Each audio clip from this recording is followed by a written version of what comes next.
ہاتھ پھیلا کر اس نے چھوٹے سے فلیٹ کا مذاق اڑایا جسے وہ اپنی جاب سے اس وقت افورڈ کر سکتا تھا۔ ادینہ زبیر کو وہ چھوٹا سا ڈربہ، ایک قید خانہ، ایک بند کوٹری سی لگ رہا تھا۔ وہ ساکت نگاہوں سے اسے دیکھ رہا تھا۔ کچھ دن پہلے تک یہ گھر بھی تمہارے لیے ٹھیک تھا، میرے حالات بھی ٹھیک تھے، اور اب اچانک کچھ نہیں ہوتا۔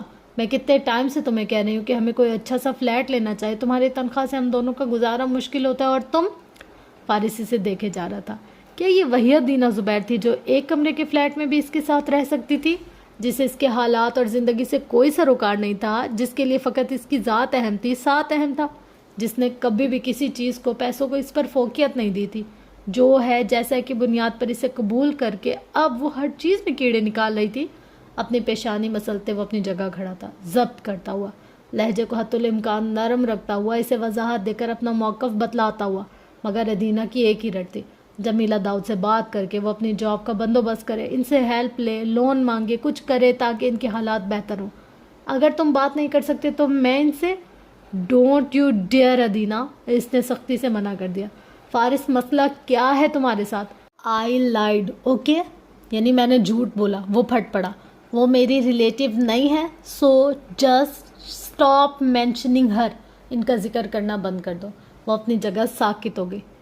تم یہ کیا کہہ رہے ہو؟ وہی جو تم نے سنا، ان کے ساتھ میرا کوئی رشتہ نہیں ہے، شیرازی خاندان کے ساتھ میرا کوئی تعلق نہیں ہے، دل پر جبر کر کے اس نے سخت لہجے میں واضح کیا۔ تم نے جھوٹ کہا؟ اس کے لب ہلے، آنکھوں میں صدمہ ٹھہر گیا۔ تو کیا وہ سچ میں شیرازی خاندان کے کسی ملازم کا بیٹا تھا؟ کیا سچ میں جمیلہ داؤد کے ساتھ اس کا کوئی رشتہ نہ تھا؟ آنٹی نے ہمارے نکاح میں تمہاری طرف سے شرکت کی تھی، انہوں نے ڈیڈ سے میرا رشتہ مانگا تھا، اب تم مجھ سے کہہ رہے ہو وہ تمہارے رشتہ دار بھی نہیں ہیں، تم کیا چھپا رہے ہو مجھ سے؟ وہ چیخ پڑی، غصے سے چہرہ سرخ ہو رہا تھا۔ فارس بے بسی سے اسے دیکھ کر رہ گیا۔ ایسی مشکل سچویشن میں وہ پہلے کبھی نہیں پھنسا تھا۔ اپنی ذات پر اٹھتے کسی سوال پر ایسا جبر، ایسا ضبط، ایسا صبر پھر بھی اس نے پہلے کبھی نہیں کیا تھا۔ ادینہ، وہ اسے دور رہنے کا اشارہ کرتی شدید غصے میں الٹے قدموں پیچھے ہٹی تھی۔ تم نے کہا تھا تمہیں کسی بات سے کوئی فرق نہیں پڑتا، وہ بولا تو لہجے میں کرب پنہا تھا۔ جھوٹ سے پڑتا ہے۔ وہ غصے سے پیر پٹکتی کمرے میں بند ہو گئی۔ فارس اپنی جگہ کھڑا رہ گیا۔ ساری رات وہ ٹھیک سے سو نہ سکا۔ صبح اٹھتے ہی اس نے ادینہ سے بات کرنا چاہی، اس کا موڈ بری طرح سے آف تھا، وہ اس کی طرف دیکھ بھی نہیں رہی تھی۔ میں نے تم سے کوئی جھوٹ نہیں بولا، ناشتے کی میز پر اس نے کہا، وہ تلخی سے ہنسی۔ تو سچ کیا ہے، دوبارہ بتا دو۔ وہ بے بسی سے اسے دیکھ کر رہ گیا۔ ابھی بھی اپنی بات پر اڑے ہوئے ہو تم، ابھی بھی تم اس ڈسکشن سے بھاگ رہے ہو؟ میرا نہیں خیال اس طرح کی باتیں ہمارے درمیان ڈسکس ہونی چاہیے، کیوں نہیں ہونی چاہیے؟ اس نے پلیٹ میں چمچ پٹک دیا، کرسی دھکیل کر اٹھ گئی۔ کیا تمہارے بارے میں کچھ بھی جاننے کا حق نہیں رکھتی میں؟ اس نے مٹھیاں سختی سے بھینچ لی۔ تمہارے پیرنٹس کون ہیں، کہاں ہیں؟ ایسا بھی نہیں ہوتا کہ اولاد کا اپنے ماں باپ سے کوئی رابطہ بھی نہ ہو؟ میں نے تمہیں شادی سے پہلے بتا دیا تھا۔ بہت ہمت اور برداشت سے اس نے اپنے لہجے کو حتی الامکان نرم رکھا۔ جھوٹ بتایا، اب مجھے تمہاری کسی بات پر یقین نہیں ہے۔ وہ ضبط کیے رہا۔ بتاؤ کون ہو، کیا ہو، کہاں سے ہو تم؟ لب بھینچ کر جس بدتمیزی سے اس نے سوال کیے وہ بمشکل ہی خود پر قابو پا سکا۔ یہ سوال تمہیں شادی سے پہلے پوچھنے چاہیے تھے، اب پوچھ رہی ہوں نا۔ اندھا بھروسہ کرنے سے انسان کو مار لگتی ہے۔ اس کا لہجہ عجیب سلگتا ہوا سا تھا۔ کوئی بھی جواب دیے بغیر وہ میز چھوڑ کر اٹھ گیا، ناشتے کے بغیر ہی آفس چلا گیا۔ شام میں گھر واپس آئے تو وہ اس کا انتظار کیے بغیر ہی سو چکی تھی۔ شادی شدہ زندگی میں ایسا پہلی بار ہوا تھا کہ وہ ڈائننگ ٹیبل پر بیٹھا اب اکیلے ہی کھانا کھا رہا تھا۔ اسے نہیں پتا تھا کہ آنے والے دنوں میں یہ تنہائی ایک روٹین بننے والی تھی۔ اسے نہیں پتا تھا اجنبیت اور بدگمانی کی یہ فضا جو اس گھر پر اتری تھی مستقل طور پر ٹھہر جانے والی تھی۔ سارا دن اپنے آپ میں سلگتے الجھتے رہنے کے بعد اس نے موبائل اٹھا کر جمیلہ داؤد کو کال کر دی تھی۔ فارس، آپ کا کیا لگتا ہے؟ مختصر سلام دعا کے بعد فوراً اس نے سوال کیا تھا۔ جمیلہ داؤد تحیر سے اپنی جگہ کھڑی رہ گئی۔ آپ نے میرے ڈیڈ سے کہا تھا کہ آپ اس کی رشتہ دار ہیں۔ فارس اب کہہ رہا ہے کہ آپ اس کی رشتہ دار نہیں ہیں۔ اس سے پہلے کہ وہ بات جاری رکھتی فارس نے اس سے فون لے لیا۔ یہ کیا بدتمیزی ہے فارس؟ وہ چیخ پڑی۔ ہلو؟ جمیلہ داؤد فون کان سے لگا ایک دم سے پریشان ہوئی۔ اس نے موبائل غصے سے بیڈ پر پھینک دیا۔ کیا کرنے کی کوشش کر رہی ہو تم؟ آنکھوں میں خون اترا ہے۔ جو سوال تم نہیں سننا چاہتے ہو وہی سوال جمیلہ آنٹی سے کر رہی ہوں۔ انہیں اس سب میں مت گھسیٹو۔ کیوں نہ گھسیٹوں؟ ہاں، میرا رشتہ انہوں نے مانگا تھا ڈیڈ سے، یہ بتا کر کہ وہ تمہاری رشتہ دار ہے۔ یہ کیسی رشتہ داری ہے؟ دھوکہ ہوا ہے میرے ساتھ۔ کیسا اور کہاں کا دھوکہ؟ وہ چیخ اٹھا۔